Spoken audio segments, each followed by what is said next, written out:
Hello friend, welcome to my YouTube channel.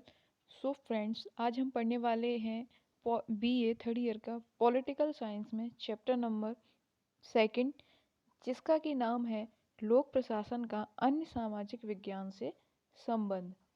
तो friends, अन्य सामाजिक विज्ञान के अंतर्गत हमारा राजनीति विज्ञान भी आता है, इसलिए आज हम लोक प्रशासन एवं राजनीति विज्ञान के बीच में क्या संबंध है उसको आज की क्लास में हम डिस्कस करने वाले हैं।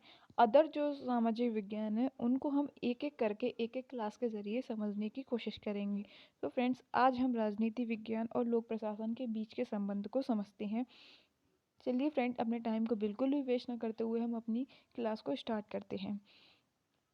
सो फ्रेंड्स, लोक प्रशासन एवं राजनीति शास्त्र के जो पारस्परिक संबंधों के जो विषय हैं, उनमें जो कि है दो विचारधाराएं हैं, या कह सकते हैं दो सिद्धांत जो हैं प्रचलित हैं। अब देखते हैं वह सिद्धांत कौन कौन से हैं। सो फ्रेंड्स, सबसे पहला सिद्धांत है परंपरागत विचारधारा अथवा पृथकता का सिद्धांत। दूसरा है आधुनिक विचारधारा या समन्वय का सिद्धांत। फ्रेंड्स, जो परंपरागत विचारधारा या पृथकता का जो सिद्धांत है वह कहता है कि लोक प्रशासन एवं राजनीति विज्ञान के क्षेत्र जो हैं वह अलग अलग हैं। राजनीति विज्ञान का संबंध नीति निर्धारण से है, जबकि प्रशासन का कार्य उन नीतियों के सफल क्रियान्वयन से संबंधित है। आधुनिक विचारधारा के जितने भी राजनीतिक शास्त्री हैं, उन्होंने अपने विचार प्रस्तुत किए हैं। आधुनिक विचारधारा या समन्वय सिद्धांत कहता है कि वर्तमान में परंपरागत दृष्टिकोण का अव्यावहारिक माना जाता है। यानी कि इन्होंने कहा कि जो परंपरागत जो दृष्टिकोण है वह अव्यावहारिक है, और आधुनिक विचारधारा राजनीति एवं प्रशासन के बीच में समन्वय के सिद्धांत को या संबंध के सिद्धांत को स्वीकार करती है, जिसके अनुसार राजनीति व प्रशासन एक दूसरे से अलग नहीं है, बल्कि एक दूसरे के पूरक हैं तथा छाया की भांति एक दूसरे में समाविष्ट हैं। दोनों के मध्य भेद होते हुए भी इन्हें अलग नहीं किया जा सकता। सो फ्रेंड्स, जो परंपरागत विचारधारा है वो ये बताती है कि लोक प्रशासन और राजनीति विज्ञान का क्षेत्र जो है वह अलग अलग हैं। आधुनिक विचारधारा ये कहती है कि जो परंपरागत जो विचारधारा है वह गलत है, और उसमें जो कि लोक प्रशासन और राजनीति विज्ञान के क्षेत्र को अलग अलग ना करके आधुनिक विचारधारा ये कहती है कि जो लोक प्रशासन और राजनीति विज्ञान है वे एक दूसरे के पूरक हैं। फ्रेंड्स, आगे देखते हैं। तो फ्रेंड्स, आगे है राजनीतिज्ञों का कार्य प्रशासकों के बिना नहीं चल सकता, क्योंकि उनके द्वारा निर्धारित नीतियों का क्रियान्वयन प्रशासन के माध्यम से ही संभव है।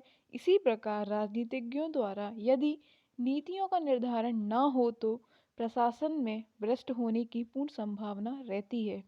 इसी आधार पर हमारे एक राजनीतिक विचारक हैं जिनका कि नाम है लूथर गुलिक। उन्होंने अपने विचार व्यक्त करते हुए कहा है कि राजनीति को प्रशासन से और प्रशासन को राजनीति से अलग नहीं किया जा सकता।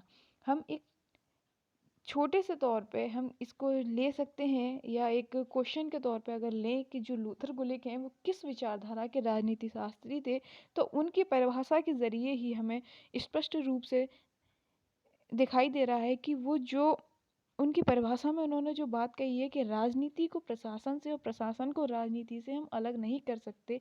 यानी कि हम पीछे पड़ चुके हैं। जो आधुनिक विचारधारा है या समन्वय का सिद्धांत है वह यही बताता है कि राजनीति और प्रशासन के जो क्षेत्र हैं वे एक दूसरे के पूरक हैं। तो फ्रेंड्स, एक छोटा सा क्वेश्चन मैंने आपको अपनी तरीके से बना के आपको मैंने समझाने की कोशिश की है। आई होप आपके समझ में आ गया होगा। नेक्स्ट देखते हैं। इस प्रकार दोनों क्षेत्रों में समन्वय का सिद्धांत लागू होता है। एक और विचारक हैं लेस्ले लिप्सन। उन्होंने कहा है कि सरकार के कार्यों को विभाजित करने वाली कोई सरल रेखा नहीं खींची जा सकती है। सरकार एक ऐसी प्रक्रिया है जो अविरल गति से चलती रहती है। यह बात सत्य है कि प्रत्येक क्रिया में कई चरण होते हैं। व्यवस्थापन जो है प्रथम चरण है और प्रशासन जो है दूसरा चरण है। किंतु इतना होने पर भी ये चरण एक दूसरे से इतना मिले हुए हैं कि कुछ स्थानों पर उनमें बिल्कुल भी भेद नहीं किया जा सकता। तो फ्रेंड्स, इनकी परिभाषा को याद करने का एक सिंपल तरीका ये है कि जो लेसिले लिप्सन है, उन्होंने प्रशासन यानी कि लोक प्रशासन और राजनीति को चरणबद्ध तरीके से अपनी परिभाषा के जरिए स्पष्ट करने की या व्याख्या करने की कोशिश की है। तो फ्रेंड्स, अब हम आगे और देखते हैं कि समन्वय के सिद्धांत के जो और भी समर्थक हैं, उन्होंने अपने अपने समर्थन निम्न तर्क द्वारा प्रस्तुत किए हैं। सबसे पहला है मंत्रियों को सचिवों द्वारा परामर्श। लोकतंत्रीय राज्यों में मंत्रीगण अपने विभाग की नीतियों का निर्धारण करते हैं। नीति निर्धारण के कार्यों में मंत्रियों को योग्य कर्मचारियों से परामर्श लेने की आवश्यकता पड़ती है। ऐसा न करने पर नीतियों के क्रियान्वयन के मार्ग में समस्याएं आ सकती हैं। सेकंड है नियोजन से पूर्व तथ्यों का ज्ञान। मंत्रीगण किसी भी योजना का निर्माण उस समय तक सफलतापूर्वक नहीं कर सकते जब तक कि उन्हें प्रशासन के सभी लोक प्रशासन का अन्य सामाजिक विज्ञानों से संबंध 25 विभागों से आवश्यक तथ्यों की जानकारी न हो गई हो। डोनाल्ड किंग्सले का यह कथन सत्य ही प्रतीत होता है कि प्रशासन राजनीति की एक शाखा है। थर्ड है हमारे समर्थक राजनीतिज्ञों एवं प्रशासकों में संबंध। राजनीतिज्ञ एवं प्रशासकों के बीच संबंध स्पष्ट करते हुए एक विचारक हैं पिफनर, उन्होंने कहा है कि राजनीति और प्रशासन के बीच विभाजन का आशय केवल कार्य करने से संबंधित नियमों को बनाने से है, जो कि कार्य करने में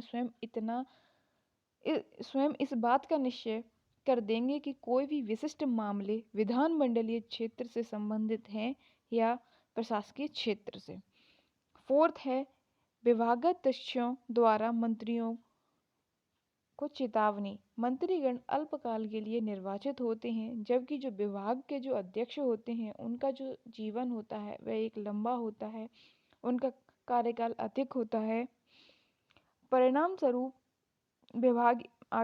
विभागीय समस्याओं को सुलझाने में ये व्यतीत होता है कि परिणाम स्वरूप उन्हें मंत्रियों की अपेक्षा विभागों का व्यवहारिक ज्ञान कहीं अधिक होता है। यदि मंत्री महोदय द्वारा निर्मित कोई नीति सार्वजनिक हित में नहीं होती है तो विभागाध्यक्ष मंत्री को चेतावनी दे सकते हैं।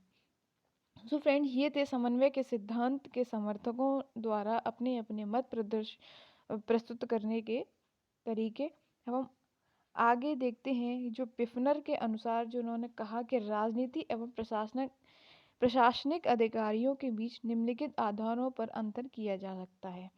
पिफनर ने राजनीति और लोक प्रशासन के बीच में अंतर को स्पष्ट किया है। किस तरीके से किया है वह देखते हैं कि राजनीतिक अधिकारी विशिष्ट ज्ञान से रहित होता है, जबकि प्रशासनिक अधिकारी को विशिष्ट ज्ञान से युक्त होना आवश्यक है। सेकंड है राजनीतिक अधिकारी किसी राजनीतिक दल से संबंधित होता है और जो प्रशासनिक अधिकारी है वह किसी राजनीतिक दल से संबंधित नहीं होता है। तो फ्रेंड्स, इन्होंने हम जो ऊपर दो डिफरेंस बताए हैं वो बिल्कुल स्पष्ट तरीके से हम अपने दैनिक जीवन में भी हम उनको चीज़ों को देखते हैं कि अगर कोई भी नेता या कोई भी मंत्री होते हैं वे एक राजनीतिक दल, एक पॉलिटिकल पार्टी से रिलेटेड होते हैं, और जो कोई भी हमारे प्रशासनिक अधिकारी जो होते हैं वे किसी भी राजनीतिक दल से संबंधित नहीं होते हैं। अब इन्होंने थर्ड इनका अंतर है कि राजनीतिक अधिकारी जो हैं वे अवैतनिक होते हैं, जबकि प्रशासनिक अधिकारी वैतनिक होते हैं। यानी राजनीतिक अधिकारी जो हैं वे अवैतनिक यानी कि उनको वेतन नहीं होता है, और जबकि प्रशासनिक अधिकारी जो हैं वो वैतनिक, उनको एक निश्चित वेतन मिलता है। फोर्थ है राजनीतिक अधिकारी का कार्य नीति निर्धारण तथा प्रशासनिक अधिकारी का कार्य जो होता है नीति को क्रियान्वयन करने से है। यानी कि राजनीतिक अधिकारी नीति को निर्धारण करते हैं और जो प्रशासकीय अधिकारी होते हैं उनका काम नीति को क्रियान्वयन करना होता है। फिफ्थ है कि राजनीतिक अधिकारी कुछ काल के लिए अस्थायी रूप से निर्वाचित होता है, जबकि प्रशासकीय अधिकारी की नियुक्ति योजना के आधार पर स्थायी रूप से की जाती है। सिक्स्थ है, आई होप आपको सभी पॉइंट्स इतने सरल भाषा में है कि मुझे उनको समझाने की मेरे ख्याल से ज़रूरत नहीं पड़ेगी, क्योंकि ये वो अंतर हैं जो हम अपने दैनिक जीवन में, निजी ज़िंदगी में देख ही रहे हैं, हम सामाजिक तरीके से भी देखे हैं हम। तो हमें सब ये जो अंतर प्रिफनर के द्वारा बताए गए हैं वो बहुत ही सरल भाषा में बताए गए हैं, जिसे हम स्पष्ट रूप से एक सरल तरीके से समझ सकते हैं। तो आई होप मुझे समझाना नहीं पड़ेगा। अगर आपको इसमें भी कोई अगर नहीं समझ में आता है आपको, तो प्लीज़ मुझे कमेंट करके बता देना। मैं वीडियो को वापस डाल के हर अंतर को, हर चीज़ को स्पष्ट रूप से बताने की कोशिश करूँगी। सिक्स्थ है, राजनीतिक अधिकारी का कार्य निर्णय देना है, जबकि प्रशासकीय अधिकारी का कार्य जो होता है वह परामर्श देना मात्र है। यानी राजनीतिक अधिकारी किसी कार्य को करने के लिए निर्णय देते हैं, और जो प्रशासकीय अधिकारी होता है वो उस कार्य के करने के लिए मंत्री को परामर्श देते हैं। मतलब उनका कार्य नॉर्मली सिर्फ परामर्श देना है। फाइनल डिसीजन जो होता है वो राजनीतिक अधिकारी का होता है, पर लेकिन जो राजनीतिक अधिकारी है वो कोई भी निर्णय प्रशासकीय अधिकारी के परामर्श के बिना नहीं ले सकता। ये एक मेन चीज़ है। सेवेंथ अंतर है कि राजनीतिक अधिकारी लोकमत से तथा प्रशासकीय अधिकारी आंकड़ों आदि से अधिक प्रभावित होता है। तो फ्रेंड्स, एट्थ है कि राजनीतिक अधिकारी को विभिन्न कार्य करने पड़ते हैं, जबकि प्रशासकीय अधिकारी का कार्य केवल लोक कल्याण संबंधी कार्य संपन्न करना होता है। तो फ्रेंड्स, उपर्युक्त वर्णित ये अंतर प्रशासन व राजनीति को एक दूसरे से पृथक नहीं करते। यदि दोनों को पृथक करने का प्रयास भी किया जाए, तब भी दोनों कई स्थानों पर परस्पर मिलते प्रतीत होते हैं। दोनों के मध्य एक स्पष्ट विभाजक रेखा खींच पाना संभव नहीं है। तो फ्रेंड्स, जैसा कि मैंने अभी आपको जो सेवेंथ पॉइंट था उसमें भी मैंने आपको, सॉरी सिक्स्थ जो था, तो उसमें भी ये था कि जो राजनीतिक अधिकारी के जो निर्णय होते हैं तो वो प्रशासनिक अधिकारी के परामर्श के बिना नहीं ले सकता। तो इसीलिए जो लास्ट में जो बात कही गई है कि इनको हम अलग नहीं कर सकते, इनके बीच बेशक अंतर दिखाया गया है, पर उस अंतर में भी संबंध दिख रहा है कि किस तरीके से राजनीतिक अधिकारी और प्रशासनिक अधिकारी किस तरीके से आपस में संबंधित हैं। तो फ्रेंड्स, इनके बीच एक स्पष्ट या कोई अलग पार्टीशन लाइन नहीं है। कंक्लूजन के तौर पर हम इसको लें तो हम उसको अलग नहीं कर सकते। हम अंतर स्पष्ट कर सकते हैं, पर लेकिन उसमें भी उनका संबंध जरूर दिखेगा। अतः हम कहा जा सकता है कि समन्वय दृष्टिकोण जो है वह राजनीतिक एवं प्रशासन के मध्य अन्योन्य आश्रित संबंध को स्वीकार करता है, यानी कि एक दूसरे पर आश्रित। तो फ्रेंड्स, ये थी आज की हमारी क्लास। अब हमारी जो नेक्स्ट क्लास होगी उसमें हम जो दूसरा सामाजिक विज्ञान होगा उसके बारे में, लोक प्रशासन और अन्य सामाजिक विज्ञान जो भी होगा आगे, इतिहास या कुछ भी, वो नेक्स्ट वीडियो में हम नेक्स्ट क्लास में पढ़ेंगे। तो फ्रेंड्स, आज की क्लास में आपको कुछ भी चीज़ समझ में नहीं आती है तो प्लीज़ मुझे कमेंट करके ज़रूर बताइएगा। एंड कुछ लोग हैं जो इस चैनल से जुड़े हुए हैं लगातार, उनके मेरे पास कमेंट भी आते हैं कि आप वीडियो डालिए, पर वो कमेंट करने वालों की संख्या बहुत ही ज़्यादा कम है। तो जब मैं वीडियो डालती हूँ, आपको पता है कि 10 मिनट की वीडियो भी होती है तो उसके लिए मेहनत कम से कम 1 घंटे की होती है हर वीडियो के लिए। आप नॉर्मल, मैं भी एक नॉर्मली इंसान हूँ, कोई मतलब ऐसा नहीं है कि हाँ अच्छा खासा मेरा स्टूडियो वगैरह कुछ नहीं है, तो हर चीज़ को मैनेज करने में बहुत दिक्कत होती है। तो फ्रेंड्स, बस यही है कि मैं वीडियो डाल रही हूँ तो आप प्लीज़ उस पर अच्छा रेस्पॉन्स कीजिए, तो जिससे मैं भी मोटिवेट हूँ। तो इस चैनल को मैं बहुत जल्दी कोशिश करती हूँ कि मैं ग्रो करने की कोशिश करूँ, रेगुलर अपडेट रहूँ इस पे। पर लेकिन हो नहीं पाता क्योंकि मैं वीडियो डालती हूँ, मुझे कोई अच्छा रिस्पॉन्स नहीं मिलता, ना अच्छे व्यूज़ मिलते हैं। मेरे जितने सब्सक्राइबर हैं उतने व्यूज़ तो मुझे आज तक किसी भी सिर्फ मेरी एक वीडियो को ही मिला है और मुझे नहीं मिला है। तो मैं इससे बहुत ही ज़्यादा डिमोटिवेट हो जाती हूँ, तो इसलिए लेट हो जाता है। मैं ये बात उनके लिए कह रही हूँ जो मुझसे रेगुलर जुड़े हुए हैं, मुझे मैसेज करके बोलते हैं कि मैम प्लीज़ आप डालिए। तो मैं बस उनसे इतना ही कहती हूँ। वो और भी अदर मेरे सब्सक्राइबर हैं, प्लीज़ क्लास अगर अच्छी लग रही है अपने दोस्तों को शेयर करिए। नॉर्मली सभी लोग मैं जितना देख रही हूँ तो बीए कर रहे हैं, तो उनको बताइए। ऑनलाइन प्लेटफॉर्म बहुत ही आपको सिंपल वे में बताने का एक ज़रिया है। आपको नोट्स को, किताबों को उन्हें इस तरीके से नहीं देखना पड़ता कि हाँ एक एक पेज को अच्छे से पढ़ें। मैं अपनी जो जितना भी मैं कंटेंट लेके आती हूँ ना, तो मेरे को लगता है कि हाँ मैं बिल्कुल एक्यूरेट लेके आई हूँ, क्योंकि मैं भी पास्ड आउट हूँ।